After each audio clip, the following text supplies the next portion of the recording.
मेरा नाम है शालिनी, मैं 22 साल की हूँ। तो आपने क्या पूछा हड्डियों के बारे में?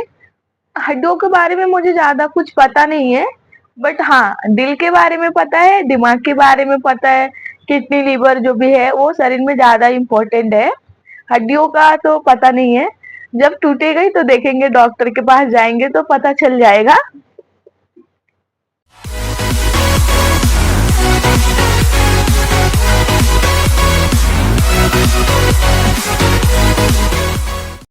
नमस्कार। ये चैनल है गुरु ज्ञान। मैं हूँ महेश गुलानी और आपको देता हूँ ज्ञान, नॉलेज बांटता हूँ। जितनी नॉलेज मैं कलेक्ट कर सकूं और जितनी आप लोग को जानना चाहिए उतना मैं देता हूँ।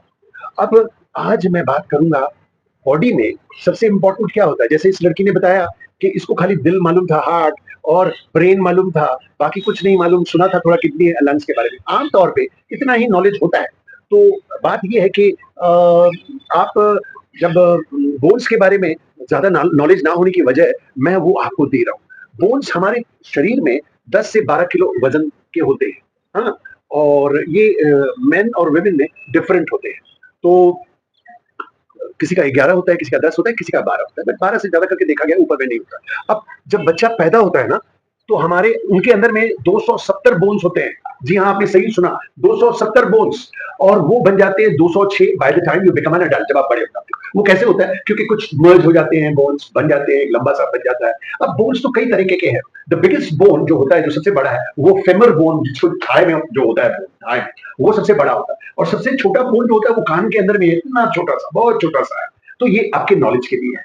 अब बोन्स जब टूटते हैं तभी हम जैसे उस लड़की ने कहा कि हम डॉक्टर के पास जाते हैं तब समझ में आता है। लेकिन बोन्स की भी केयर करना जरूरी है, क्योंकि बोन्स क्या करते हैं? वो मिनरल्स स्टोर करते हैं, वो सेल्स स्टोर करते हैं, और इनका बहुत बड़ा रोल है, बहुत इंपॉर्टेंट रोल है। सबसे तो मैं इंपॉर्टेंट बताऊं, जो स्कल होता है, जो माथे में जो स्कल होता है, वो ब्रेन को प्रोटेक्ट करता है। यहाँ हार्ट को प्रोटेक्ट करता है, तभी तो आपका जल्दी इतना हार्ट में कुछ चोट नहीं लगती है। और इवन योर लंग्स को प्रोटेक्ट करता है। तो इसका इतना बड़ा रोल है। पीछे में जो हड्डी है, जो स्पाइन जिसको बोलते हो, वो तो आपको एक शेप देता है। तो करना क्या है? आपको इस बोन्स को अच्छी तरह रखना है, हेल्दी रखना है, बहुत अच्छा रखना है ना? तो मिलते हैं एक बहुत ही अच्छे डॉक्टर के साथ, जिनसे हमने इंटरव्यू लिया है। वो डॉक्टर हैं जो यहाँ के पुणे की लीडिंग डॉक्टर है। तो चलिए उनसे बात करते हैं। Friends, I'm now sitting in the chamber of Dr. Hasib Sheikh. He is you are I'm MS orthopedic surgeon. Orthopaedic surgeon in Pune. Doctor, जैसे कि ना नॉर्मली लोगों में ये है, विश्वास है कि हार्ट को देखना बहुत ज़रूरी है, हार्ट अटैक से ज़्यादा लोग मरते हैं इसलिए ज़्यादा इंपॉर्टेंट है, या कैंसर बहुत ज़रूरी है तो उससे बचना चाहिए, या एनीथिंग एल्स लाइक में मोटापा, पेट निकलना, उससे ये नहीं होना चाहिए, तो लिवर, किडनी, ये सब अच्छा होता है, ज़्यादा इंपॉर्टेंट होता है। बट मेरे हिसाब से बॉडी के हर पार्ट इंपॉर्टेंट है, जितना आईज, नोज, ईयर, सब कुछ इंपॉर्टेंट है। और आप तो बोन्स को देखते हैं, हमारे बोन्स। तो आप बताइए कि बोन्स का रोल आज एक इंसान की लाइफ में कितनी अहमियत रखता है, और उसको भी केयर करना कैसा ज़रूरी है? Yes sir. देखिए महेश सर, बोन जो है ना, bone and the joints are very important part of your body, because just imagine a person, okay, who may be around 60 years, 70 years or whatever age, if he is confined to bed, okay, it is such a liability to the people around कि वो बंदा ना चल सकता है, ना bathroom जा सकता है, ना उसका सेल्फ केयर कर सकता है। तो अगर आपको चाहिए कि आपके बोन्स और आपकी जॉइंट्स सही सलामत रहें, तो वो बुढ़ापे में नहीं होगा, आपको थ्रू आउट द लाइफ के उसको मेंटेन करना पड़ता है। और हमारे यहाँ निग्लेक्ट जो है वो ऐसा होता है कि जब कोई डिसीज़ होती है, जब जॉइंट्स ख़राब हो जाते हैं, then they approach the doctor. On the other hand you should approach the doctor before it gets spoiled. तो ये बहुत ज़रूरी है। तो डॉक्टर साहब, आप एक्चुअली कह रहे हैं कि जब हम 60-70 के होंगे तब आपकी जरूरत पड़ेगी? जी नहीं, मैं ये कह रहा हूँ कि जब आप 30 और 35 के हैं और आपको जो फर्स्ट टाइम ऐसा लग रहा है कि आपके नी जॉइंट में थोड़ा प्रॉब्लम आ रहा है, तो उस टाइम में अपने डॉक्टर को कंसल्ट करना चाहिए। और लेडीज़ के लिए ये बहुत ज़्यादा ज़रूरी है, because the amount of calcium loss in ladies is double than the men's. तो अगर समझो उनका एक एज अराउंड 40 में चला जाता है, तो आई विल सजेस्ट कि all ladies should have a bone checkup also, जिसमें सबसे इम्पोर्टेंट जो टेस्ट होता है वो बोन मिनरल डेंसिटी या BMD टेस्ट बोला जाता है, बहुत अच्छा। जिसमें हड्डियों का जो आपका क्वालिटी है वो समझ में आता है। तो ये किस एज में टेस्ट ली जाए? It is recommended only after 40 years of age. अच्छा। ओके, क्योंकि उसके बाद में बोन्स में ऑस्टियोपीनिया या ऑस्टियोपोरोटिक चेंजेस आना शुरू हो जाते हैं। अगर उसमें आपका बोन नॉर्मल है, then you can repeat the test after 5 years to see. Okay, अभी बोन में जो है दो चीज़ें बहुत ज़रूरी होती है, एक होता है कैल्शियम और एक होता है विटामिन डी। कैल्शियम के मिसकॉन्सेप्ट जो हैं कि आप एक ही टाइप का कैल्शियम हर एज ग्रुप में ले सकते हो, उस तरीके से नहीं है। हर एज के लिए कैल्शियम अलग है, मेल्स के लिए कैल्शियम सॉल्ट अलग है, ओके, फीमेल्स के लिए अलग है, बच्चों के लिए अलग है। अच्छा। अभी मैं एक चीज़ आपको ख़ास इसमें ऐड करूँगा कि बच्चों की जो बोन है till maturity, okay, is a different bone. Okay, इसीलिए वो लचकीली होती है, उसमें ग्रोथ फैक्टर होता है, ओके, उसमें ग्रोथ प्लेट होती है जिससे वो हड्डियाँ बढ़ती है। तो डॉक्टर साहब, अगर हम बचपन में ही बच्चे को कुछ बोन की प्रोटेक्शन और गुड केयर के लिए करें, तो कुछ ऐसे सिस्टम है जो 3, 5, 7 साल में ही बच्चे को देना शुरू करें, या कुछ ऐसे कुछ स्पोर्ट्स हो जो बोन्स की कंस्ट्रक्शन को हेल्प करती है? देखिए, सबसे इम्पोर्टेंट चीज़ ये है कि बोन का केयर जो है वो आपको बचपन से ही करना है। किस तरह? बिकॉज अगर विटामिन डी डेफिशिएंसी होता है इन a child of around 6 months to 1 year, the child develops a disease called as rickets, and it is very very common. Like in a week I see at least 8 to 10 children with rickets, और उसमें bowing of the leg होता है, the legs become bowed, और उसके लिए solution is very simple, just give them vitamin D and calcium. Okay, and तो rickets first symptom है कि हमको मालूम पड़े कि बच्चे को बोन का प्रॉब्लम होता है। दूसरा और एक important cheese, never use walker in your children. This is one line which I would like to stress. Walker से क्या होता है कि उनका जो हिप बोन है वो फैल जाता है, and usually those children develop bowing of the leg. So बच्चा खुद बहुत अच्छी बात बताई है आपने। बच्चे को चलाने के लिए do not put any special effort. उसको जैसा जैसा ताकत आते जाती है पैर में, the child will start getting up, start walking and will start running also. अच्छा डॉक्टर साहब, आज जो मैं एड्रेस कर रहा हूँ और आपको जो देख रहे हैं दुनिया में लोग, वो ज़्यादा करके 15 से लेके 30 साल तक है। ठीक है। हमारे जो सब्सक्राइबर्स हैं, जो देखते हैं, वो उस एज ग्रुप में हैं। आज वो मेरे को कंप्लेंट किए, कमेंट्स में लिखे हैं कि हम आज क्योंकि वर्क फ्रॉम होम कर रहे हैं या कंप्यूटर में बैठे हुए हैं, तो हमारे स्पाइन में प्रॉब्लम आ रहा है, हमको स्पॉन्डिलाइटिस आ रहा है एट द एज ऑफ 20। आपको इनको एड्रेस करना है और इनको सेव करना है, कैसे करेंगे आप इनको? ठीक है, देखिए, ये एज ग्रुप जो है, okay, these people are very busy in their life, okay, because they want to develop their future. उनका पूरा एम उस तरफ होता है, but your future is also your mobility, कि आपको 50 साल के बाद में, लेकिन उस टाइम समझ में नहीं आता है, अभी तो पैसा ही इम्पोर्टेंट है। यस, उस टाइम समझ में नहीं आता है। इन लोगों को मैं एक चीज़ बताऊंगा कि हैव सम स्पोर्ट्स एक्टिविटी, या तो आप जिम जाइए, या तो आप स्विमिंग करिए, या तो आप कोई ऐसा स्पोर्ट्स एक्टिविटी करिए जिसमें आपको मोबिलिटी हो। दूसरा एक मिस्टेक जो अक्सर मैंने देखा हूँ, ये 15 से 30 साल के जो बच्चे होते हैं वो करते हैं कि पूरा हफ्ता they are not active, they are doing their job, suddenly Saturday या संडे जाके फुटबॉल खेलते हैं या क्रिकेट खेलते हैं। उसमें क्या होता है कि their body is not used to that stress, और वो जाते हैं सेकेंड डे इंजर्ड होके वो हमारे पास आते हैं कि सर हम कल क्रिकेट खेले और आज उसका शोल्डर में पेन हो रहा है क्योंकि बॉलिंग किया। सर लेकिन उन बच्चों को ना टाइम नहीं मिलता है रोज जाने का, तो हफ्ते में 1-2 दिन जो मिलते हैं वो करते हैं, तो उसका प्रोसेस क्या है अगर वार्मिंग करना होता है मसल्स को या किसी को? हाँ, तो मैं यही बता रहा हूँ कि देखिए, टाइम जो है ना आपको निकालना पड़ेगा, यानी आपको टाइम कभी भी मिलेगा नहीं। आप ये सोचिए कि आप अगर 8 घंटे जॉब कर रहे हैं तो आपको उतने इसमें, उसकी जगह ये सोचो कि आप 9 घंटे जॉब कर रहे हैं और 1 घंटा जो है आप अपने लिए निकालो।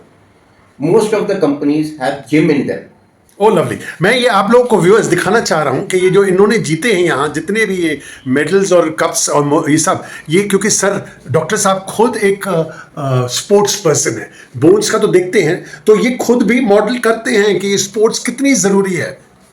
हाँ सर, सॉरी।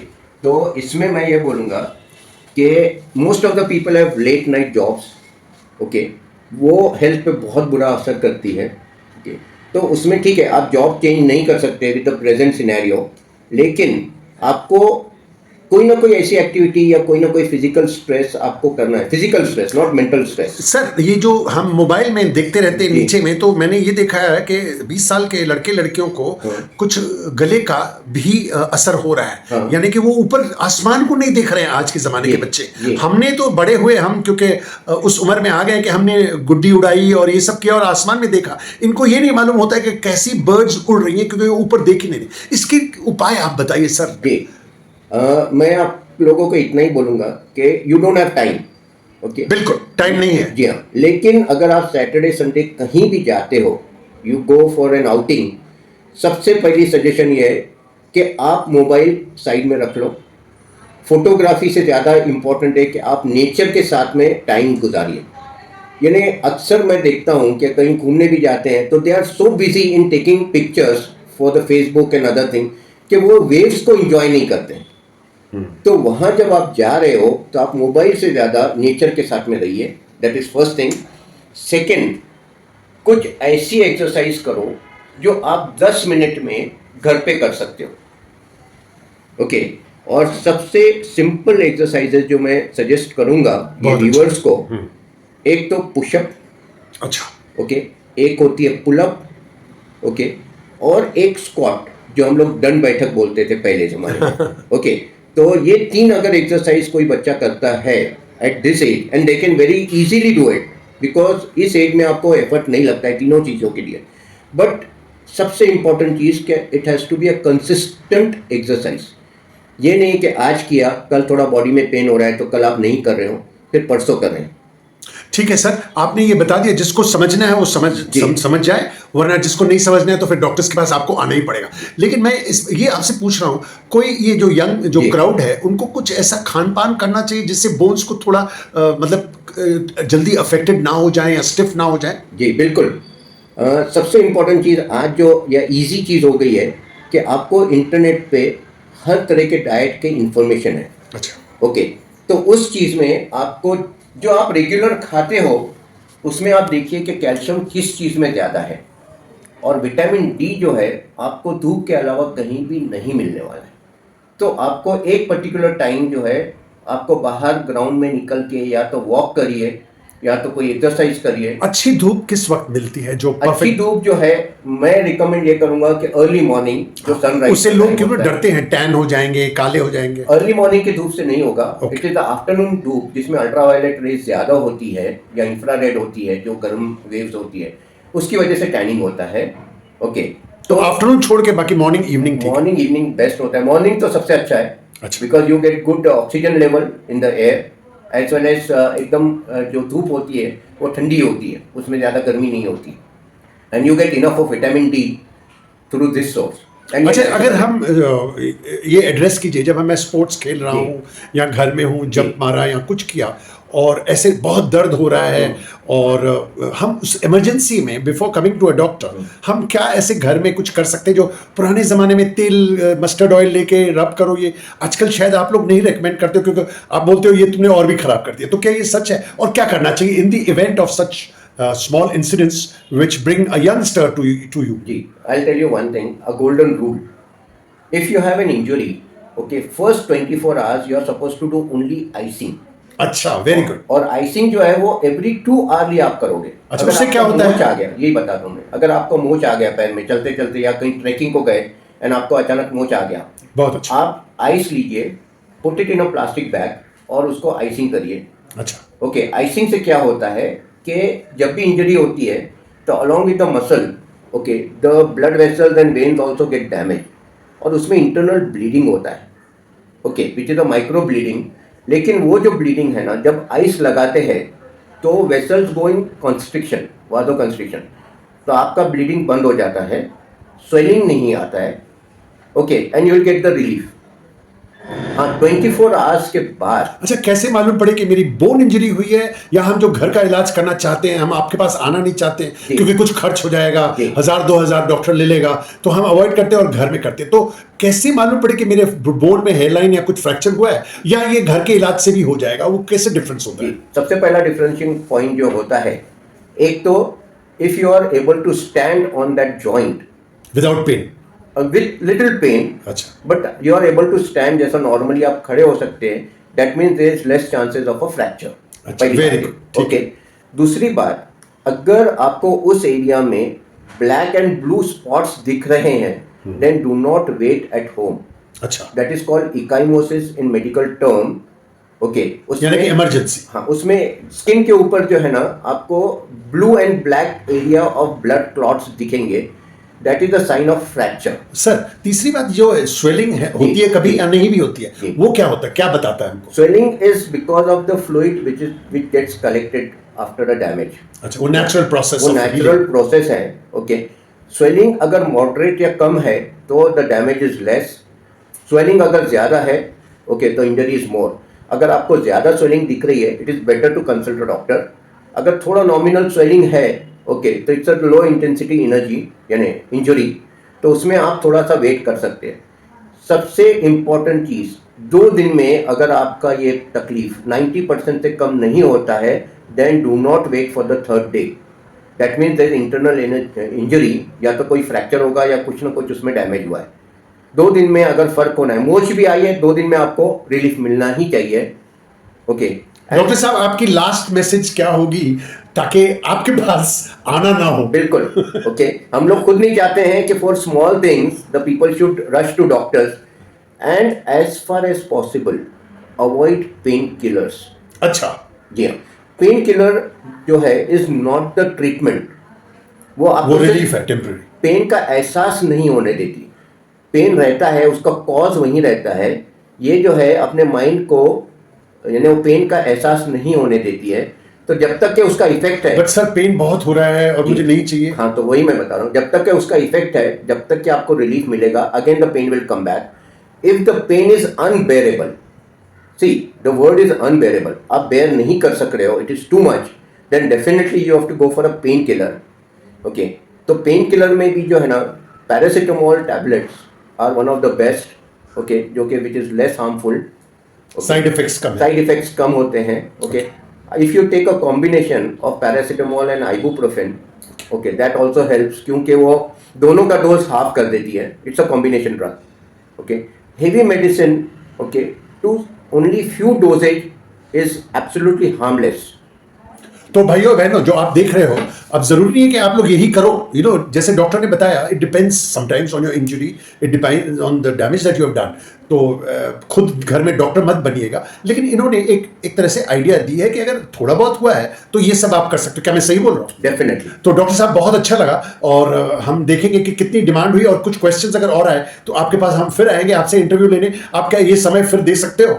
जी, मैं दे सकता हूँ, specially to the young crowd, because they are the future, and I will tell you, be active. The rule is be active now. इसको थोड़ा और विस्तार में बता सकते हैं? What do you mean by be active? Be active means, मतलब physically active. मैं बोलता बहुत हूं, तो क्या वो एक्टिव है? नहीं, फिजिकली एक्टिव। फिजिकली एक्टिविटी, ये जरूरी नहीं है कि आप डायरेक्ट जिम जाइए और 100 kgs का वेट आप करिए। ओके, जो वेट आप बर्दाश्त कर सकते हो वही वेट्स आप जिम में करो। सबसे इम्पॉर्टेंट इज वॉकिंग। अच्छा, आपको अगर मार्केट जाना है, ओके, जो कि 10 मिनट की दूरी पे है, don't take your bike, go walking. आपका वॉकिंग भी हो जा रहा है, आपका काम भी हो जा रहा है, and you will be healthier than before. If you are using 2 wheelers very often, cut it down. हाँ, जो इमरजेंसी में अगर जल्दी जाना है तो आप जाइए, लेकिन जब आपके पास टाइम है, तो instead of ordering food at home, go to the restaurant and eat. उतना तो भी वॉक हो जाएगा, but go walking. So activity आपको कुछ ना कुछ अपने हिसाब से डिसाइड करना है। ओके, हाँ, बहुत अच्छा लगा आपसे बात Thank you. करके। Thank मैं you. समझता हूँ इतने सवाल जो हमने आपसे पूछे और आपने जवाब दिए, this will be sufficient for my viewers. Thank you very much. Until we meet again. Yes, bye bye. Definitely, thank you.